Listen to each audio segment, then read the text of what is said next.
हमारे वृंदावन में एक संत हुए, वो रोज सोहनी सेवा करते थे, झाड़ू लगाते थे पूरे वृंदावन में, यत्र तत्र जहां उनका मन करता था उसी कॉलोनी का आज पूरी सफाई करते। सुबह 4 बजे से उनका यही भजन था, यही संध्या थी, यही नाम जप था।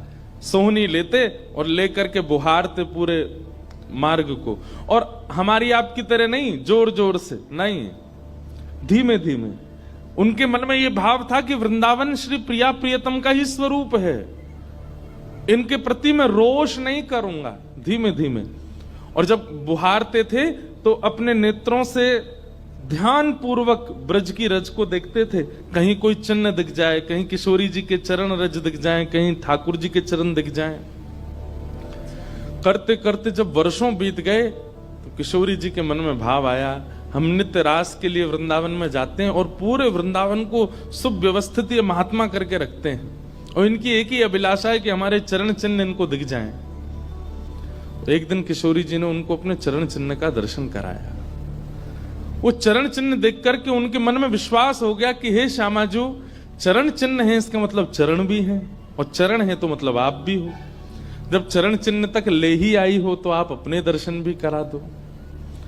अब अगली उनकी स्थिति हो गई कि अब चरण चिन्ह नहीं, अब तो प्रत्यक्ष किशोरी जी को देखना है। लेकिन हमारे ब्रज की एक परंपरा है कि जब तक किशोरी जी की सखियां अनुमति नहीं देंगी ना, तब तक किशोरी जी के दर्शन नहीं हो सकते। लेकिन किशोरी जी तो चाहती हैं कि उनको दर्शन दें। तो एक दिन किशोरी जी ने रास करते करते अपना नूपुर वहीं छोड़ दिया, और नूपुर छोड़ करके किशोरी जी निकुंज में चली गई। आप सुबह सुबह जब सोहनी करने आए तो आपको वो नूपुर मिला, और नूपुर देख करके वो आनंदित हो गए। इतना सुंदर नूपुर, ऐसी सुंदर उसकी कलाकृति, इतना हल्का उसका वजन, इतना सुंदर उसका स्वरूप।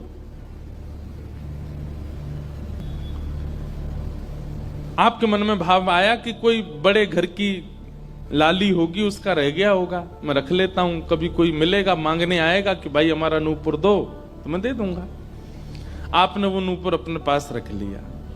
नूपुर से दर्शन किशोरी जी ने कईयों को कराए, इसलिए वृंदावन में जब चला कीजिए ना, बहुत ध्यान पूर्वक देखते हुए पृथ्वी को चला कीजिए, क्या पता क्या मिल जाए। सूरदास जी को भी नूपुर से ही दर्शन हुए किशोरी जी के, और आज इन महापुरुष को भी हो रहे हैं। मुझे नाम स्मृति में नहीं आ रहा है, शायद संभवतः श्याम चरण